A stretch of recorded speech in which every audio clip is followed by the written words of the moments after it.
Hi friends, welcome to cine family two. TV serial actor Mukesh Gowda ప్రస్తుతం ప్రముఖ star మా ఛానల్లో ప్రసారమవుతున్న గుప్పెడంత మనసు సీరియల్లో హీరో రిషి క్యారెక్టర్లో నటిస్తూ తనదైన స్టైల్లో ప్రేక్షకులను బాగా ఆకట్టుకుంటున్నారు. రిషికి సంబంధించిన ప్రతి లేటెస్ట్ అప్డేట్స్ బయటకు రాగానే బాగా వైరల్ అవుతుంటాయి. ఈ మధ్య రిషి తనకు సంబంధించిన ప్రతి అప్డేట్స్ని ఎప్పటికప్పుడు తన అభిమానుల కోసం షేర్ చేస్తూ ఉన్నారు. అయితే రీసెంట్గా గుప్పెడంత మనసు సీరియల్ హీరో రిషి తన రియల్ లైఫ్ లేటెస్ట్ ఫొటోస్ను షేర్ చేశారు.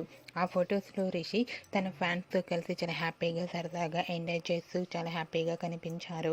ఆ ఫొటోస్ చూసిన వారంతా your acting is super Rishi sir అంటూ కామెంట్స్ పెడుతున్నారు. మీకు కూడా గుప్పెడంత మనసు సీరియల్ హీరో రిషి తన రియల్ లైఫ్ లేటెస్ట్ ఫొటోస్ మీకు నచ్చినట్లయితే మీ అభిప్రాయాన్ని మీ కామెంట్ రూపంలో తెలియజేస్తూ లైక్ చేయండి, షేర్ చేయండి. మరిన్ని ఇంట్రెస్టింగ్ అండ్ లేటెస్ట్ అప్డేట్స్ కోసం మా సినీ ఫ్యామిలీ 2 ఛానల్ని సబ్స్క్రైబ్ చేసుకోండి.